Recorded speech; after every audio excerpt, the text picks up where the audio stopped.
নীলার স্বামী আসিম নিজের ঘরে বসেই বই পড়ছিল। কিছুক্ষণ আগে সে অফিস থেকে ফিরেছে। নীলা আসিমের জন্য চা করে এনে তার পাশে বসল। আসিমের দিকে চায়ের কাপ এগিয়ে দিয়ে কোমল গলায় বলল, আচ্ছা, তুমি কি আমাকে পছন্দ করে বিয়ে করনি? আসিম অবাক হয়ে গেল নীলার কথা শুনে। থতমত খেয়ে জিজ্ঞেস করল, হঠাৎ এ প্রশ্ন করছো যে, কি হয়েছে? না, আসলে জানতে ইচ্ছে করল, তুমি কি বিয়ের আগে আমাদের সম্পর্কে খোঁজখবর নাওনি? না মানে আমি কেমন, আমার পরিবার কেমন, এসব জেনে নাওনি? হ্যাঁ, নিয়েছি। কি হয়েছে বলো তো? আজ হঠাৎ এ ধরনের প্রশ্ন কেন করছো, বলবে?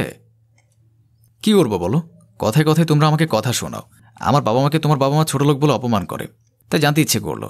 আমাকে যা বলার বলো, কিন্তু আমার বাবা মাকে নিয়ে কোনো বাজে কিছু বলো না প্লিজ। আমার বাবা মা নিশ্চয়ই কোনো অপরাধ করেনি। আসিম কিছু বলল না, চুপচাপ খাওয়াতে মন দিল। নীলা বুঝল আসিমকে কিছু বলা আর না বলা সমান, তাই সে আর কথা বাড়ালো না। রান্নাঘরে চলে গেল নিজের কাজ সারতে, না হলে তাকে সহ তার বাবা মাকেও ছাড় দেবে না। নীলার শাশুড়ি তার স্বামী আসিমকে বলছে, তোর বউকে কিছু বলিস না কেন?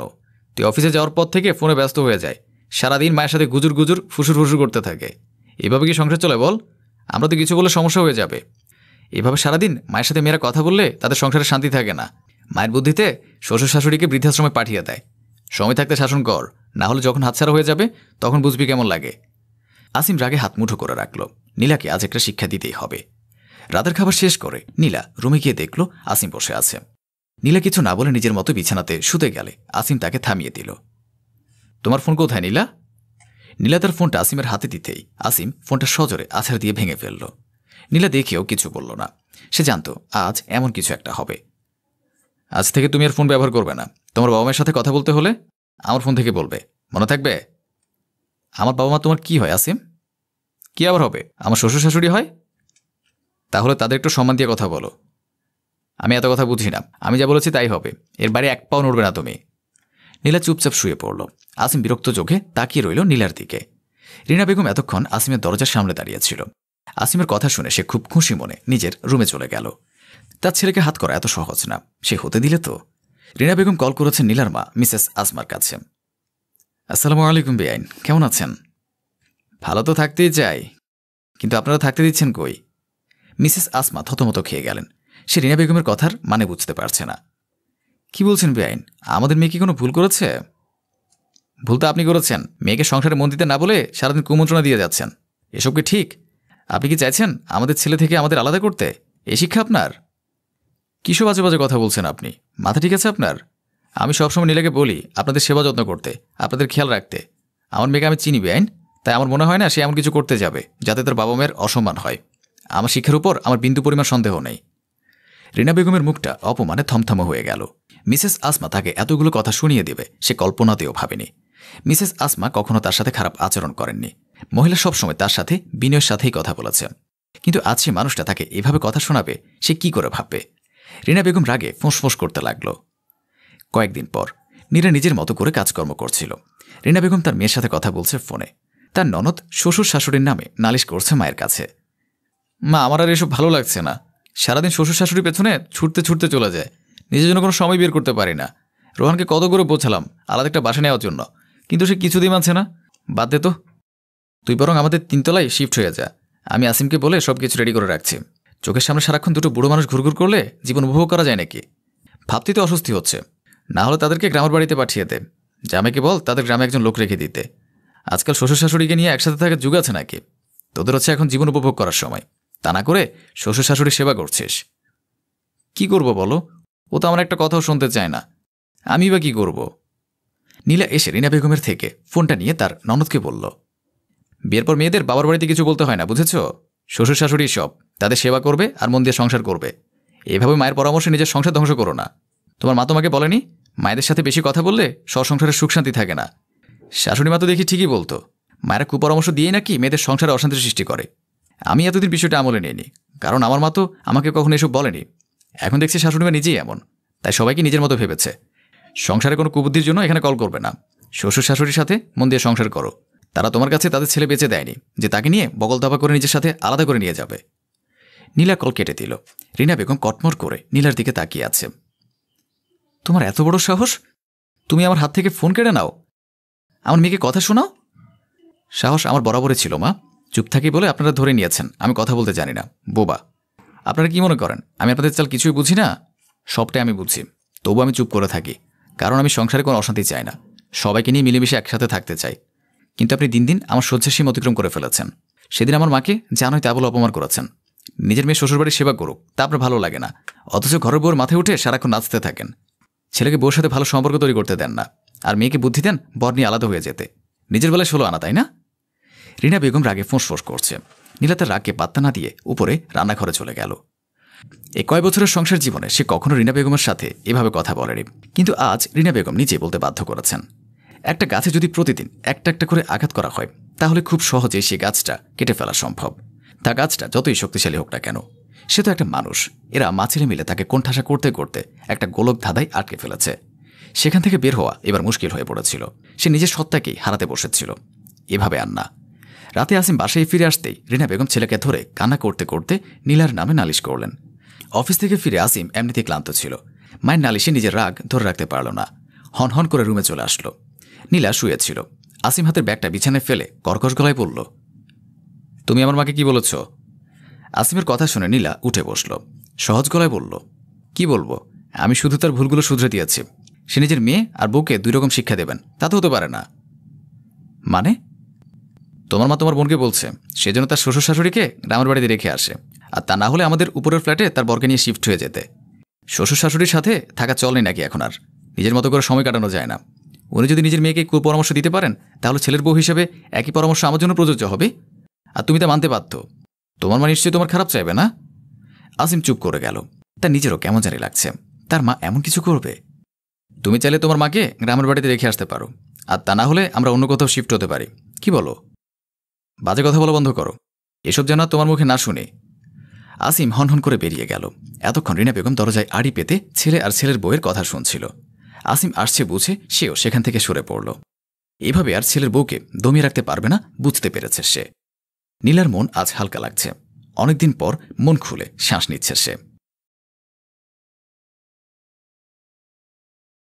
আমি আর তোমার সাথে সংসার করতে পারবো না নীরা, আমার ডিভোর্স চাই।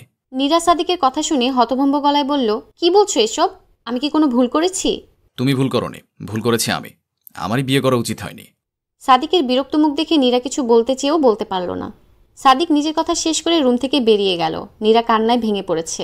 বছরখানেক আগেই সাদিকের সাথে তার বিয়ে হয়েছে। দীর্ঘ 3 বছর ভালোবাসার পর তাদের এই বিয়ে। সাদিকের এই পরিবর্তন নীরা মেনে নিতে পারছে না।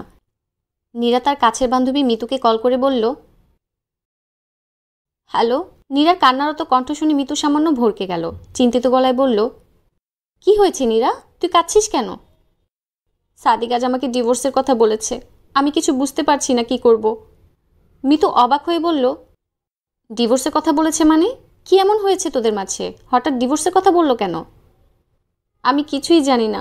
বিয়ের কিছুদিন পর থেকেই ও কেমন বদলে গেছে। ভালো করে আমার সাথে কথা বলে না, আমার দিকে তাকিয়েও দেখে না, কিছু বললেই রেগে যায়। শুধু শুধু তো কেউ ডিভোর্সের কথা বলবে না, কোনো না কোনো সমস্যা নিশ্চয়ই আছে।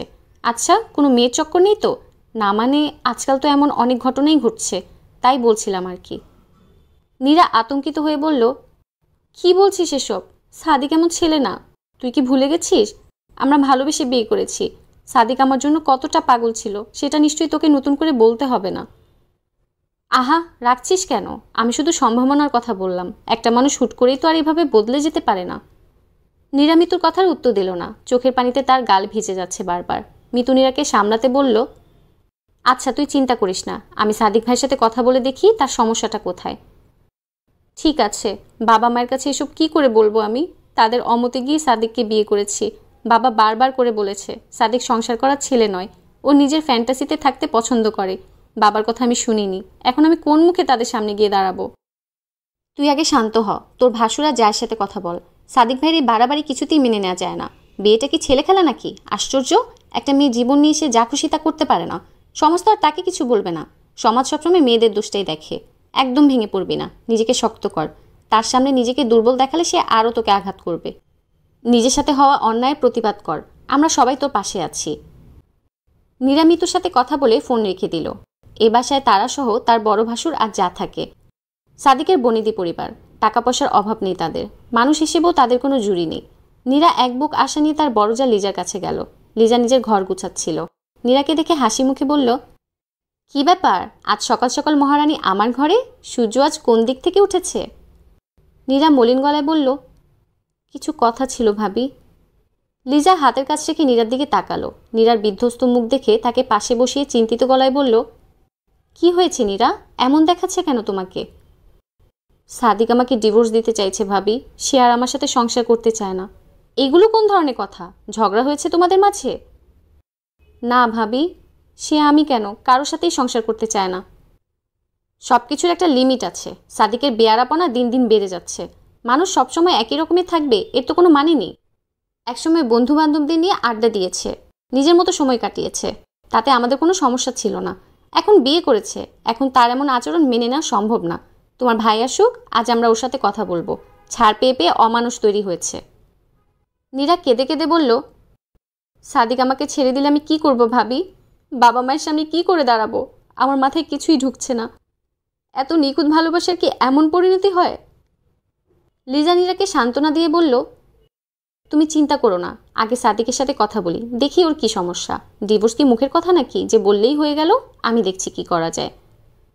রাতে সাদিক বাসায় ফিরেই নীরার উপর চেঁচামেচি করছে। তুমি কি ভেবেছ বান্ধবীকে দিয়ে অনুরোধ করালেই আমি আমার সিদ্ধান্ত বদলে ফেলবো? কখনো না। আমাদের ডিভোর্স হবে। আমি আজ উকিলের সাথে কথা বলে এসেছি। দয়া করে আমাকে মুক্তি দাও। আমি হাঁপিয়ে গেছি এই 1 বছরে। সাদিকের চেঁচামেচি শুনে লিজা আর সাদিকের বড় ভাই মিরাজ ছুটে এসেছে। সাদিককে এভাবে চিৎকার করতে দেখে মিরাজ সাদিককে ধমক দিয়ে বলল, ব্যবহার ঠিক করে করো সাদিক। স্ত্রীর সাথে এগুলো কি ব্যবহার তোমার? আর রাত বিরাতে অসভ্যের মতো চেঁচামেচি করছো কেন? সাদিক মিরাজকে দেখে একটু শান্ত হলো। নীরা ফুপিয়ে ফুপিয়ে কাঁদছে। লিজা নীরাকে নিয়ে সোফায় বসিয়ে তাড়াতাড়ি 1 গ্লাস পানি এগিয়ে দিয়ে বলল, পানিটা খেয়ে নাও, অযথা কেঁদো না। কাঁদলে সমস্যার সমাধান হবে না, নিজেকে শক্ত করো। লিজা নীরাকে নিয়ে চলে যেতেই মিজান সাদিককে বলল, এসব কি শুরু করেছো তুমি? হ্যাঁ, শুনলাম নীরাকে ডিভোর্স দিতে চাইছো। আমরা তো আর জোর করে তোমাকে বিয়ে করাইনি। তুমি নিজ ইচ্ছে পছন্দ করে বিয়ে করেছো। নীরার সাথে তোমার 3 বছরের রিলেশন ছিল। কি এমন হলো যে বিয়ের 1 বছর যেতে না যেতে ডিভোর্স দিতে চাইছো? নীরা কি কোনো ভুল করেছে, নাকি তুমি অন্য কোনো সম্পর্কে জড়িয়েছ? তেমন কিছুই নয় ভাইয়া। আমি জাস্ট সংসার করতে চাই না। আমার সব বন্ধুদের দেখো, ওরা লাইফে কত এনজয় করছে, আর আমি বিয়ে করে সংসারের ঝামেলায় আটকে আছি। ওরা ডাকলে আগের মতো যেতে পারি না, রাতে ওদের সাথে পার্টি করতে পারি না। আমি একজন মানুষের দায়িত্ব নেওয়ার জন্য প্রস্তুত নই। আমি জীবনটাকে উপভোগ করতে চাই, নিজের মতো করে স্বাধীনভাবে বাঁচতে চাই। মিজান রেগে গেল। সাদিকের খামখেয়ালিপনায় সে অধৈর্য হয়ে পড়েছে। এসব উস্কানি যে সাদিকের বন্ধুরা দিচ্ছে তা মিজান ভালো করেই বুঝতে পারছে। তাই নিজের রাগটাকে নিয়ন্ত্রণ করে মিজান বলল, ঠিক আছে, তুমি তোমার নিজের স্বাধীনতা নিয়েই থাকো তাহলে। আজ থেকে তোমার কোনো কিছুতে আর আমি নেই। যেহেতু নীরাকে আমরা সবাই গিয়ে তোমার জন্য এনেছি, সেহেতু কিছুটা দায়িত্ব আমাদের উপরও বর্তায়। তাই নীরার সব দায়িত্ব আমার। তুমি তোমার সিঙ্গেল লাইফে এনজয় করো, তবে এই বাড়ি থেকে বেরিয়ে গিয়ে। যতদিন তোমার জীবনকে উপভোগ করা শেষ হচ্ছে না, ততদিন তুমি এই বাড়িতে ফিরে আসবে না। আর তোমার কোনো খরচ আমি বা আমাদের পরিবার বহন করবে না। স্বাধীন হতে হলে সব দিক থেকে স্বাধীন হতে হবে। যাও, এক্ষুনি বেরিয়ে যাও। সাদিক প্রথমে ইতস্তত করলেও পরে ঠিকই বেরিয়ে গেল। নীরা আর লিজা এসবের কিছুই জানে না। সাদিককে বেরিয়ে যেতে দেখে নীরা ছুটে গেল তার পিছু, কিন্তু সাদিক নীরার দিকে ফিরেও তাকালো না। মিজানও এসেছে সাদিকের পিছু, তবে সে কোনো কথা বলেনি। নীরা মিজানের কাছে গিয়ে উত্তেজিত গলায় বলল, সাদিক এভাবে চলে গেল কেন ভাইয়া? মিজান নীরার মাথায় হাত রেখে বলল, ভাইয়ের উপর ভরসা আছে তো? নীরা মাথা নেড়ে সায় জানালো। মিজান হালকা হেসে বলল, তাহলে যা হচ্ছে তা হতে দাও। সাদিক ফিরে আসার আগ পর্যন্ত সময়টাকে নিজের মতো কাটাও। সাদিকের জন্য চিন্তা করো না। ছোট থেকে আদর আদর মানুষ হয়েছে তো, তাই বাস্তবতা সম্পর্কে কোনো ধারণা নেই। কয়েকদিন যাক, নিজে থেকে ফিরে আসবে। ওর জন্য কান্নাকাটি করে সময় নষ্ট করবে না। বাসায় ভালো না লাগলে তোমার ভাবির মতো আমাদের অফিসে জয়েন করতে পারো।